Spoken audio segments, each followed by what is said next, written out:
Hello दोस्तों, welcome to online platform of competition Guru. आज मैं आपको बताने वाली हूँ कि जो आपके यूजीसी नेट का एप्लीकेशन फॉर्म है वो आउट हो चुका है और इसमें कौन कौन से जो चेंजेस हैं वो इस बार एनटीए ने किए हैं। जैसे आपके जो पहले फॉर्म फिल करते थे जब आप, तो उसमें आपका अलग क्राइटेरिया था, बट इस बार जो है एनटीए ने काफ़ी चेंजेस किए हैं। ठीक है, तो आपको फॉर्म फिल कैसे करना है और उसमें कौन कौन से ऑप्शंस चूज करना है और आपके कितने क्वेश्चंस, कितने कौन से पेपर में कितने क्वेश्चंस आएंगे। फॉर एग्जांपल पेपर 1 में कितने क्वेश्चंस आते हैं, पेपर 2 में कितने क्वेश्चंस आते हैं। तो ये वीडियो जो है वो दोनों टाइप के स्टूडेंट्स के लिए बेनिफिट होगा उनको। जैसे अगर कोई फर्स्ट टाइम फॉर्म फिल कर रहा है या फिर जो पहले भी एनटी का यूजीसी नेट का एग्जाम जो है वो दे चुका है। तो आइए देखते हैं कि हम इसमें क्या क्या जो है इस बार चेंजेस किए हैं एनटीए ने। तो देखो, ये जो एग्जाम है इसका नेम क्या होता है आपका, यूजीसी नेट। और इसमें जो है आपके 83 सब्जेक्ट्स में ये जो है इस बार एनटीए कंडक्ट करवा रहा है। आपका जो आपका पेपर 2 होता है उसकी बात कर रही हूँ मैं, बाकी पेपर 1 तो जो है वो कॉमन होता है सबका। ठीक है, तो देखो यहाँ पे इसको कंडक्ट कौन कराता है, आपका एनटीए। ठीक है, नेशनल टेस्टिंग एजेंसी, ये आपका जो है एग्जाम कंडक्ट करवाता है। और ये एग्जाम लेवल आपका नेशनल लेवल का एग्जाम है। ठीक है, एंड ये आपका 1 ईयर में कितनी बार होता है ये एग्जाम, 2 बार होता है। ठीक है, एक आपका जून में होता है और एक आपका दिसंबर में होता है। बाकी जब आपका कोविड आया था तो उस टाइम पे थोड़ा जो है वो चेंजेस हो गए थे, बट अगर हम नॉर्मल कंडीशंस की बात करें तो ये आपका जून एंड दिसंबर में कंडक्ट करवाया जाता है। ठीक है, अब जो इस बार चेंज आया है बच्चों वो है ऑफलाइन मोड। आपका 3 to 4 ईयर्स पहले ऑफलाइन मोड में एग्जाम होता था। ठीक है, फिर आपका अभी 3-4 साल पहले से जो है वो ऑनलाइन मोड होता है, सीपीटी मोड होता है, कंप्यूटर पे होता है। बट इस बार एनटीए ने फिर से ऑफलाइन कर दिया है। इसका मतलब क्या है कि आप जो एग्जाम है वो ओएमआर शीट पे दोगे इस बार। ठीक है, इस बार कंप्यूटर पे नहीं होगा आपका एग्जाम। तो जो आपको प्रॉब्लम आती थी कंप्यूटर पे एग्जाम देने में, जैसे आपको स्क्रॉल डाउन करना पड़ता था, बार बार आपको क्वेश्चन अगर आपने चेक करना है, फिर उसमें बहुत टाइम वेस्ट होता था। ठीक है, ओएमआर शीट में आपके लिए थोड़ा इजी हो जाएगा, बट ओएमआर शीट के अलग डिसएडवांटेजेस हैं। जैसे इसमें आपको क्या फॉर्म ये फिल करना होता है आपको सर्कल, तो इसमें आपका टाइम वेस्ट होगा थोड़ा सा। ठीक है, तो मेरिट्स भी हैं, डीमेरिट्स भी हैं ओएमआर शीट के भी और कंप्यूटर बेस्ड टेस्ट के भी। ठीक है, अब बात कर लेते हैं इसकी फीस की। एग्जामिनेशन फीस कितनी होती है। जो जनरल कैटेगरी के बच्चे हैं उनके लिए एग्जामिनेशन फीस जो है वो इस बार 1150 है। ठीक है, 1150 for general category students and for OBCs the fee is 600। ठीक है, और जो आपके बाकी SC ST and PWD category के आते हैं उसके लिए जो है आपकी फीस है 325। तो ये हमें पता लग गया कि फीस स्ट्रक्चर क्या है। ठीक है, तो आप जिस भी कैटेगरी में फॉल करते हो तो आप उसके अकॉर्डिंग जो है वो फी पे करोगे। अब ये फी पे भी आपके पास अलग अलग ऑप्शंस होते हैं, जैसे आप नेट बैंकिंग से भी कर सकते हो। ठीक है, डेबिट कार्ड से भी कर सकते हो आप, और QR कोड से भी कर सकते हो, UPI से भी कर सकते हो। ठीक है, देन अब देख लेते हैं ये एग्जाम का जो टाइम होता है, टाइम ड्यूरेशन होता है वो कितना होता है। तो वो होता है आपका 180 मिनट्स। इसका मतलब क्या है, 3 आवर्स। 3 आवर्स का जो है टोटल आपका टाइम ड्यूरेशन है। अब आपके 2 शिफ्ट में होता है एग्जाम, शिफ्ट 1 एंड शिफ्ट 2। एक मॉर्निंग शिफ्ट होती है और एक इवनिंग शिफ्ट होती है। ठीक है, तो जो मॉर्निंग शिफ्ट होगी उसकी टाइमिंग जनरली क्या रहती है, 9 to 12, एंड शिफ्ट 2 की जो टाइमिंग रहती है वो रहती है 3 to 6। ठीक है, अब इसमें कितने पेपर्स होते हैं आपके? 2 पेपर्स होते हैं, पेपर 1 एंड पेपर 2। पेपर 1 जो है वो आपका 100 मार्क्स का होता है, ठीक है, एंड पेपर 2 जो है वो आपका 200 मार्क्स का होता है। अभी कैसे होता है वो देखो। टोटल क्वेश्चंस जो होते हैं आपके पेपर 1 में, ठीक है, वो होते हैं आपके 50। पेपर 1 में 50 क्वेश्चंस होते हैं और एक क्वेश्चन जो होता है वो आपका 2 मार्क्स का होता है, तो 50 इंटू 2 100 मार्क्स का हो गया पेपर 1, ठीक है। और पेपर 2 जो है वो आपका, इसमें 100 MCQs आते हैं और एक जो आपका क्वेश्चन है वो 2 मार्क्स का होता है, तो ये 200 बन गया, ठीक है। तो टोटल कितने हो गए आपके पास? 300 मार्क्स का जो है वो आपका पेपर होता है, ठीक है। अब देखो यहाँ पे जैसे आपको दिया गया है marking scheme +2 for each correct answer, and सबसे अच्छी बात जो है आपके नेट एग्जाम की, यूजीसी नेट एग्जाम की, वो है कि इसमें आपको नेगेटिव मार्किंग नहीं होती। बट स्टूडेंट्स, हो सकता है कि एनटीए फ्यूचर में नेगेटिव मार्किंग भी लेकर आ जाए, ठीक है। तो आपको क्या करना है, आपको ट्राई करना है कि आपका जो ये अपकमिंग एग्जाम है जून में, आप अभी ही क्लियर कर लो, ठीक है, कि आपके फिर से कुछ चेंजेस आए या नेगेटिव मार्किंग आ जाए, उससे पहले ही आप ट्राई करो कि हमारा एग्जाम क्लियर हो जाए, ठीक है। तो अभी कोई भी नेगेटिव मार्किंग नहीं है।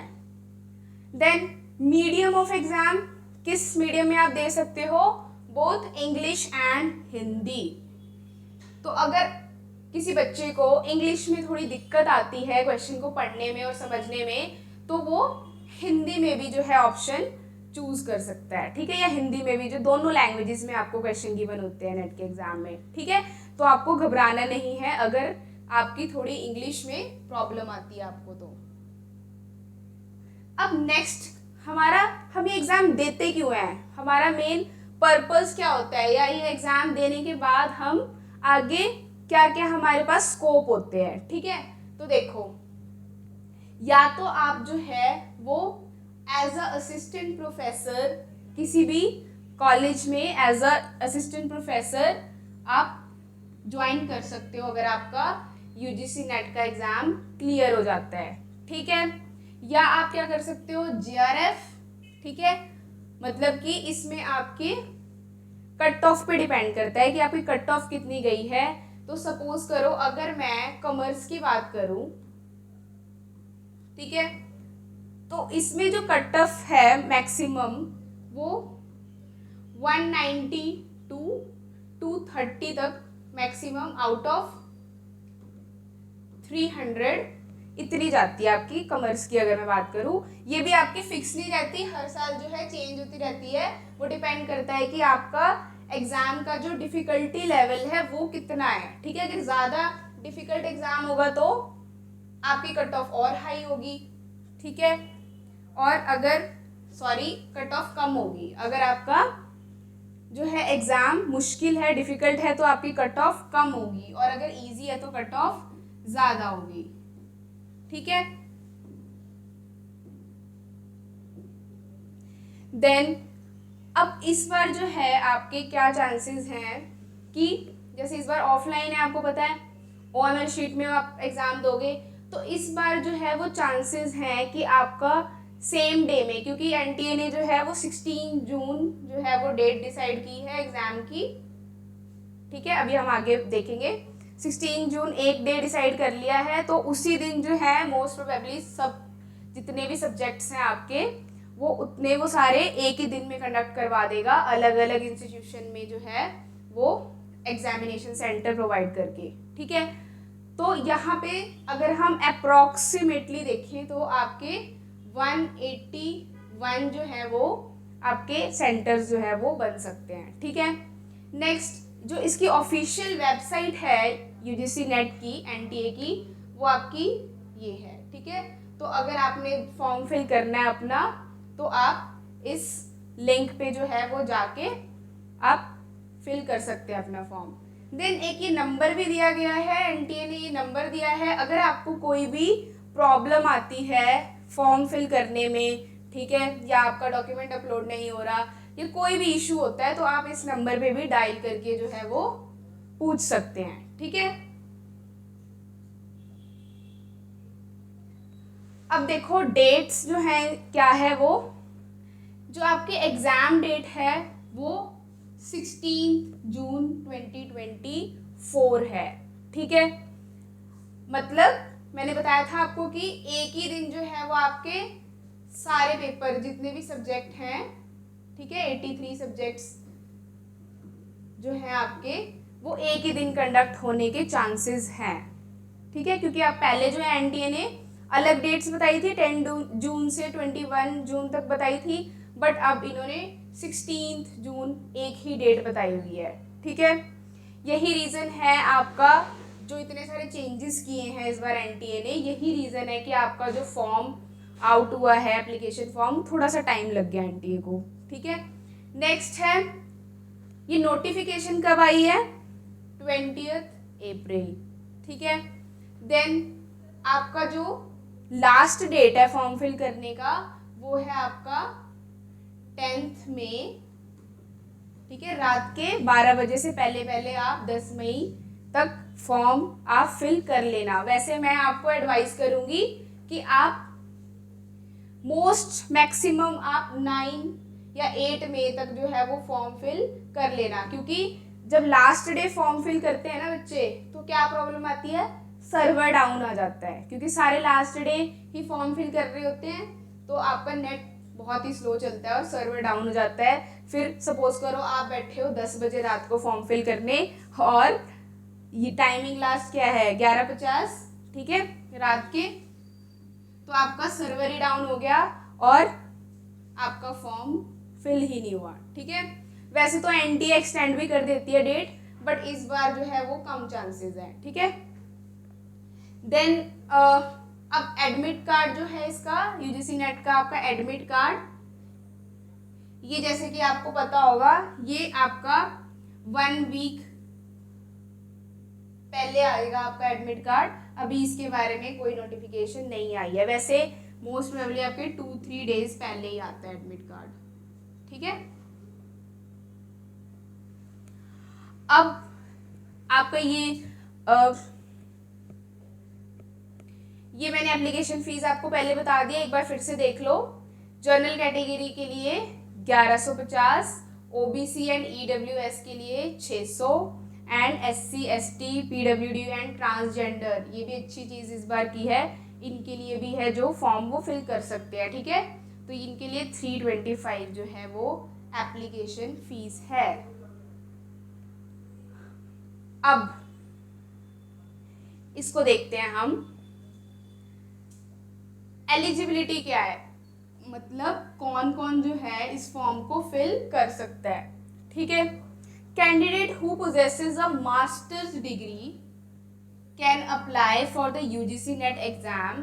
ठीक है, and candidate should have completed their post graduation from a UGC recognized college और university, and a relaxation of 5% in education qualification is given to reserve category candidates. ठीक है, then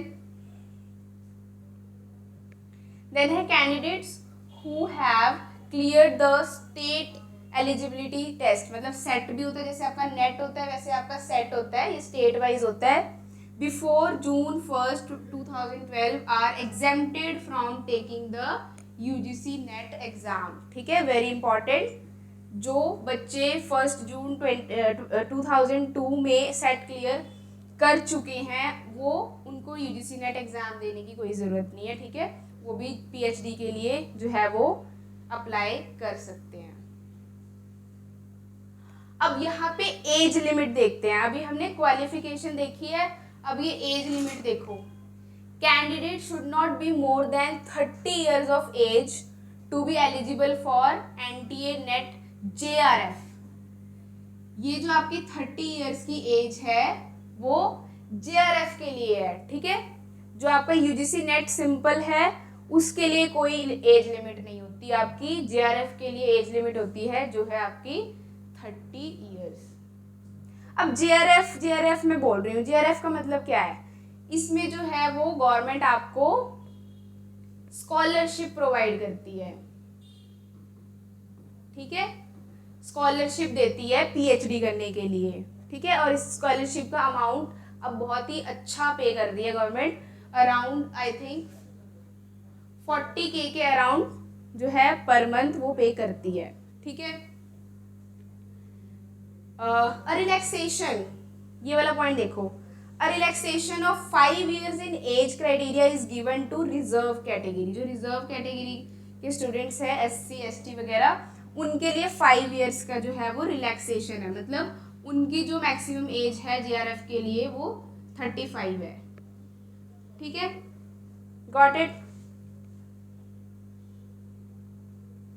अब ये आपका एक बार फिर से देख लो, मैंने आपको बताया पेपर 1 में 50 क्वेश्चंस होंगे एंड एक क्वेश्चन आपका 2 मार्क्स का होगा, तो टोटल 100 बन गया, ठीक है। पेपर 2 में आपका 100 क्वेश्चन होंगे, 2 मार्क्स ईच, तो ये आपके 200 मार्क्स बन गए एंड टोटल 150 क्वेश्चंस, तो आपका टोटल 300 मार्क्स का जो होगा वो एग्जाम होगा, ठीक है।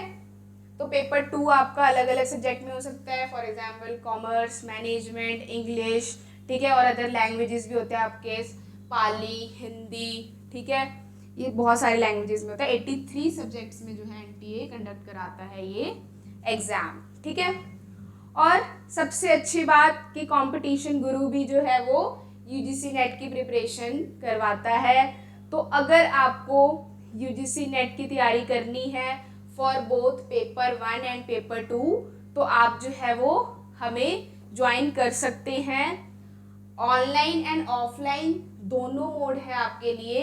अगर आप कहीं दूर रहते हैं, ठीक है, चंडीगढ़, या अगर आप मोहाली में रहते हैं, पंचकुला में रहते हैं, तो हमारे अलग अलग जो है वो जगह पे सेंटर्स हैं, ठीक है। तो अगर आपको कोई भी क्वेरी है, ठीक है, तो आप डायल कर सकते हैं दिए गए नंबर पे 8284867867, ठीक है।